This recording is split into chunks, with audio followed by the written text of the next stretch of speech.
7 mistakes are probably costing you money and traffic to your SaaS right now. But here's the good news. They are quick and easy to fix. After watching this, I guarantee you will be getting more traffic and making more money from SEO. By the way, my name is Shane and I built and sold 3 businesses for over $1.6 million with SEO, and I've led SEO at a $200 million company as a VP. All right, I'm in my screen here, and the first mistake that I want to cover is conversion. So I'm on Webflow's website right now, just as an example, SaaS, and if you scroll through this article, you'll notice something, and maybe it'll pop out at you, but for me, the clear and obvious thing is conversion elements, where Webflow does not do a good job highlighting like where to convert and how to convert.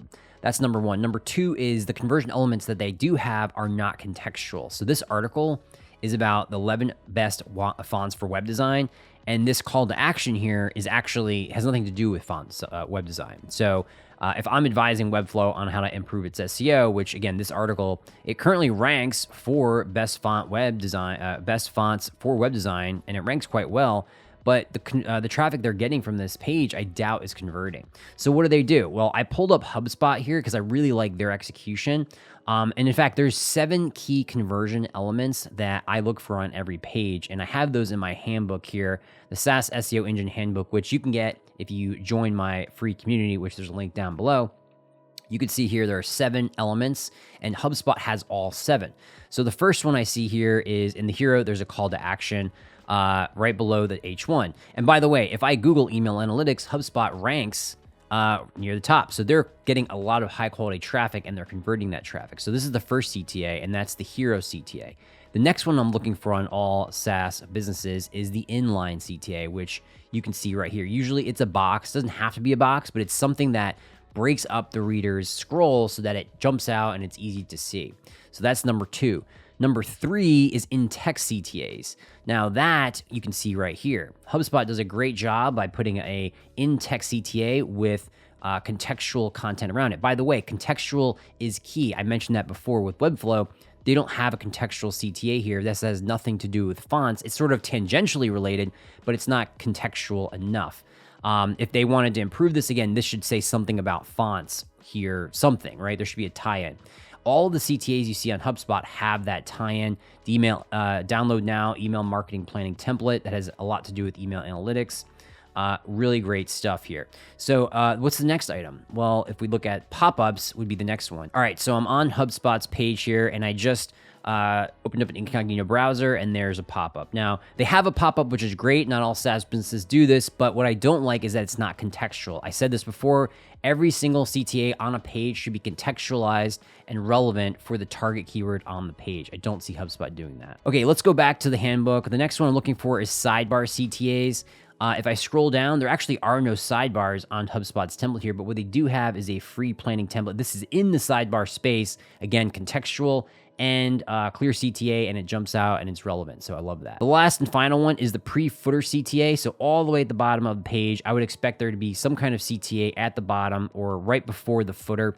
In this case, I don't actually see a pre-footer CTA. I see the footer, I see related articles, and then I see this item. This is kind of a pre-footer CTA, though it's not site-wide, which would indicate that it is a pre-footer. So if you go to any page on the site, you would see that CTA. I don't actually see that. I see a specific CTA at the bottom of an article, which is still good, better than nothing. And then the last CTA that I want all SaaS websites to have is a header CTA, which most do, by the way. Most SaaS websites do. If you go back to Webflow, they do, but you don't see any in-text CTAs.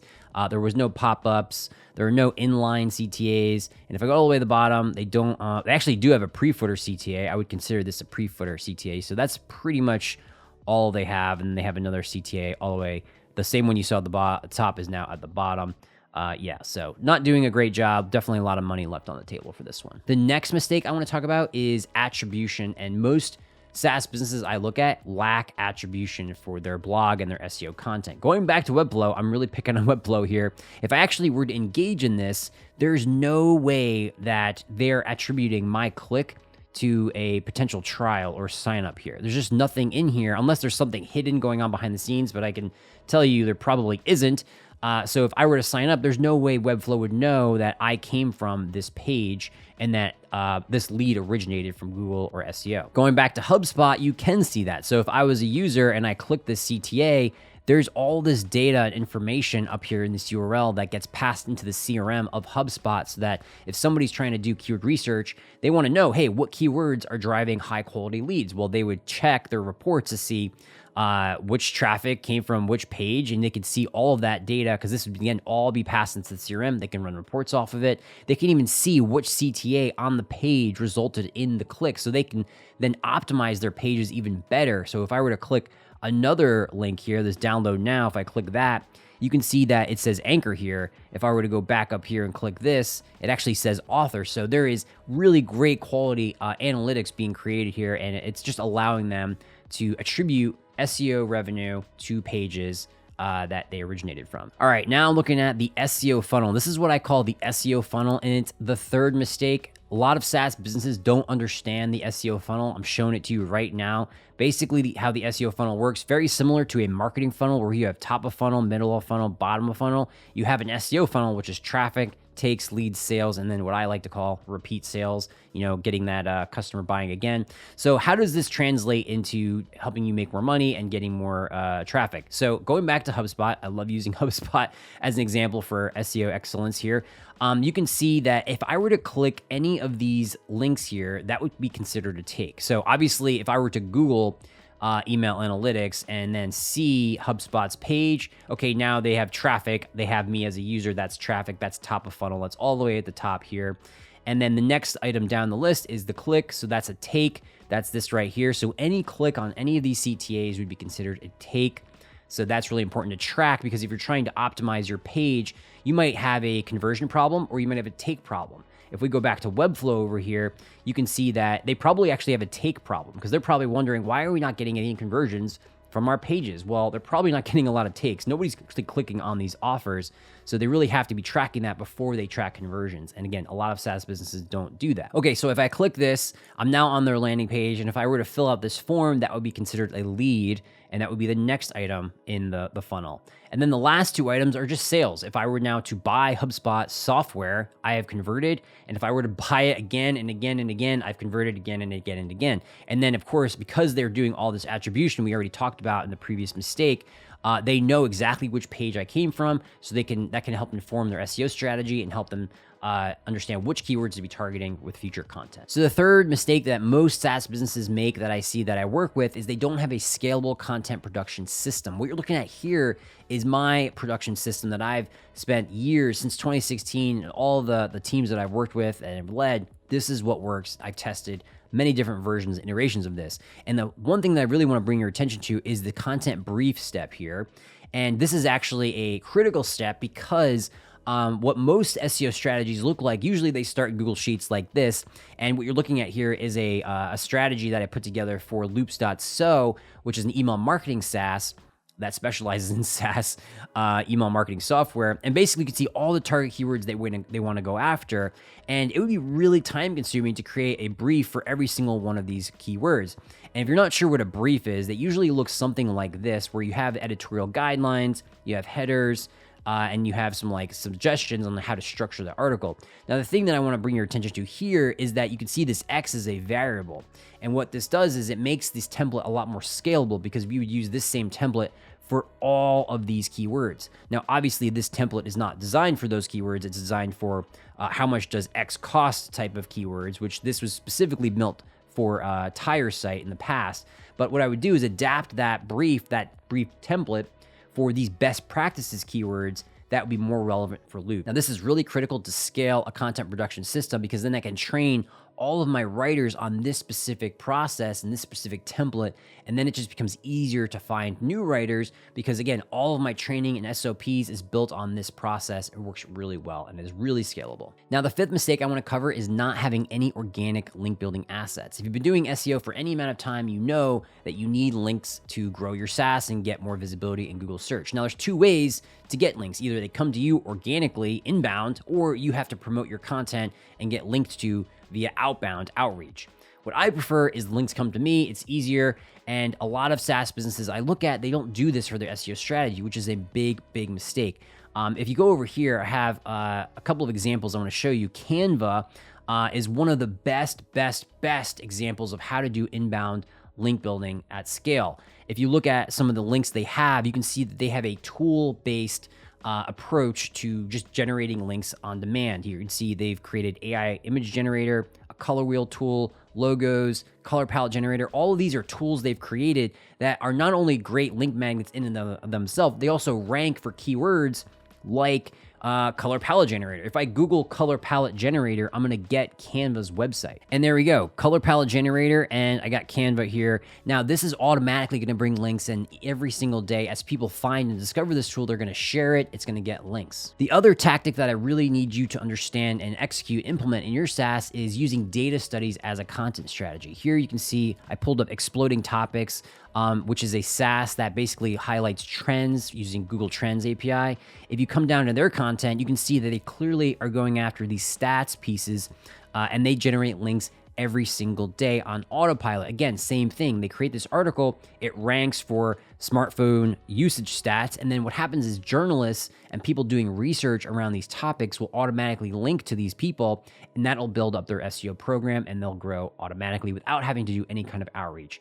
Inbound link building is key, and it's something I don't see any SaaS business doing aside from some of these really great examples. The next mistake I see a lot of SaaS businesses making is targeting the wrong keywords. What you're looking at here is my conceptual funnel for keyword targeting, and it's something that every SaaS business owner needs to understand if they're trying to win in SEO, because just like the marketing funnel, there's top of funnel, middle of funnel, bottom of funnel, and what I like to call end of funnel buckets where keywords go into. And if I scroll over here, you can see the different types of keywords related to each of these funnels. Now, a lot of SaaS business owners that aren't savvy tend to go after these top of funnel keywords because they have so much traffic. They're like, if I just get the traffic, it's going to convert and I'm going to make a lot of money and it'll be great. But that's not what's happening. Generally, what happens is this kind of traffic is great for awareness and getting your brand out there, but really does not convert. What you need to be doing is starting at the bottom of the funnel and going up from there. And that looks like targeting keywords that have review in them, coupon, or comparison type keywords. Even like best keywords, like best X for Y type keywords are really great examples of keywords you should target first before you get into the top of funnel. Going back to my example here with loops.so, you can see exactly how I lay out all these keywords. These are top of funnel, middle of funnel, and bottom of funnel. And you can see just the type of keywords and where I get it from when I do my research. Best email API SaaS, that's a perfect keyword for loops.so because it's gonna target developers who want a great email software that also integrates well with SaaS. That's gonna target the right kind of visitor. Now, it's not gonna be a lot of visitors, but it's gonna convert much, much better. Also down here, Loops versus Beehive, Loops versus Brevo. These are just comparison types. Every single SaaS should create these. This is probably the first articles you should create for your SaaS. Also down here, it's something, again, another thing I don't see a lot of SaaS businesses doing is actually targeting keywords, comparison keywords of other brands. So Brevo versus MailChimp, Brevo versus MailJet, Amazon SCS review, MailerLite versus MailChimp. These actually aren't related to Loops, but they are in the same category of tool as Loops. So if they were to create content around this topic, and then they create a CTA that says, hey, you might be interested in MailerLite and MailChimp, but you should also check out loops.so because we actually do what they do, but better. Here's actually a really good example to show you. Televerse Loom are both asynchronous video tools, but so is Bubbles. And Bubbles created this content to target this keyword. And if I actually Google this, you can actually see that Bubbles is ranking right here, even though they aren't these brands. So when someone goes here and then they start reading, oh, what's the difference between these two tools? And they get down here, there's a CTA that gets people to not go with those tools, but go with Bubbles instead. And if you scroll all the way to the bottom, you can see that the best Tela and Loom alternative, Bubbles. You can see that if a user gets all the way to the bottom, then they're probably not satisfied with those two tools, and Bubbles is gonna try to pivot their interest into their tool. Now, going back to the top here, you can see that Tela versus Loom, like they're well optimized for this keyword and they are meeting the user intent. So they're gonna rank well, but again, they're trying to pivot that intent from these other tools to their tool. Definitely a strategy that SaaS businesses should be doing, and it's gonna make you money, I guarantee. Now, the next mistake I wanna cover that SaaS businesses are making is that they're trying to target too many keywords with one page. The golden rule with SEO is one page, one target keyword. If you go into my SaaS strategy here, I did for Loops, you can see every single page that I want to create has a one target keyword. So it's very intentionally focused on that so that my content brief can be aligned to that,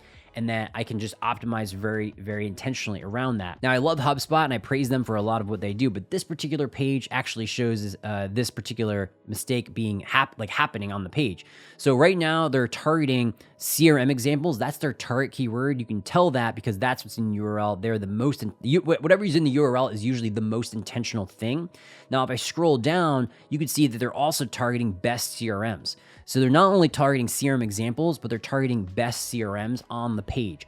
Both of these keywords have different intent. Somebody who wants to see the best CRMs aren't necessarily looking for CRM examples. It's similar, but they're not exactly the same. If I were to Google CRM examples, I guarantee you I'm going to see HubSpot, but if I Google best CRMs, I'm not going to see HubSpot. So I Googled CRM examples and there's HubSpot number 1. Really great. Now I Googled best CRMs and I'm seeing Zapier, PC Mag, the discussions and forums, Monday, which is a project management software, Reddit again. And then there's HubSpot with that page that's targeting too many keywords. Now it's their best CRMs, which is probably why it ranks, but I guarantee you if they had a dedicated page, they would actually rank higher. Now, a trick that I like to show people when they're trying to figure out, okay, I get it, Shane, how do I de-optimize other pages or even know what other pages are on my site that I need to tweak to make sure that only one page can rank? And that's what I'm showing you right here.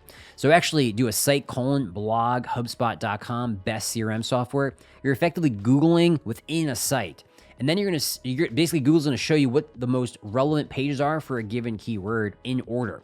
So in this case, the most relevant page for best CRM software is 12 powerful CRMs. That page is basically trying to rank for a lot of stuff, which is hurting their rankings for some of their other pages down here. So they really should try to dial back some of the keyword use on this page and really go after one specific keyword. In this case, I would be going after CRM examples. I would tweak this H1 to just say 12 powerful CRM examples, and then I would get rid of the words like best CRM on the page, make sure there's another page that is purely focused on the best CRMs, and that would solve this problem. Another thing you should do for this is use my 80/20 on-page SEO checklist. There's so many little things you can do to optimize on-page SEO. It just gets overwhelming. So what I decided to do was just put the 80/20 here. These are the things that are going to make the biggest difference when it comes to tweaking and tuning your page. So just follow these. I'm not going to get into the details here. Again, link in the description below to join my free community so you can check out this handbook and this page in the guide. All right, bonus mistake number 8. The last thing I want to cover here that I don't see enough SaaS businesses doing with their SEO strategies is implementing a programmatic SEO strategy. Now, what is that? If you've never heard of that, you may have heard of that, but let me just cover the basics here. Basically, it's a strategy where you're targeting many, maybe thousands, tens of thousands of keywords with a template that has some kind of dynamic data. Here you can see a couple examples that I'm listing: Built With, Zapier, Lawn Starter, Canva. They all have programmatic SEO strategies. Now, looking at Built With strategy, you can see they're optimizing and creating pages around websites using X. Now, if you go back earlier, I talked about using content templates for written content. Content templates can also be used for programmatic content. So just jumped into Ahrefs just to show you this Built With example, a little bit more details. They have 30,000 pages just like this that are all optimized for websites with X. So you can see for 30,000 pages, they're generating 10,000 traffic. Now, it's not a lot of traffic for per page. It's like minuscule traffic, but this traffic is so high intent that it's a perfect type of visitor for this business model for Built With. And again, if you look at the template here, it's all dynamic data. All this data comes from Built With's product. So it's really easy to roll these pages out very dynamically, and they're changing all the time, which Google loves it when your pages are dynamic and constantly changing, getting updated over and over and over again. Looking at some other examples, Zapier is a classic example of programmatic SEO done perfectly well. They've done this with their integration keywords. So they're targeting X integrates with X. So in this case, QuickBooks integrates with MailChimp, and they have all the iterations and permutations of this keyword, and it tracks so many traffic to their site, all looking for the product that Zapier offers. Something a little bit different, Lawn Starter. This is a home services business. They're actually the Uber for lawn care. They're optimized for lawn care in X local city. So in this case, lawn care in Austin, Texas.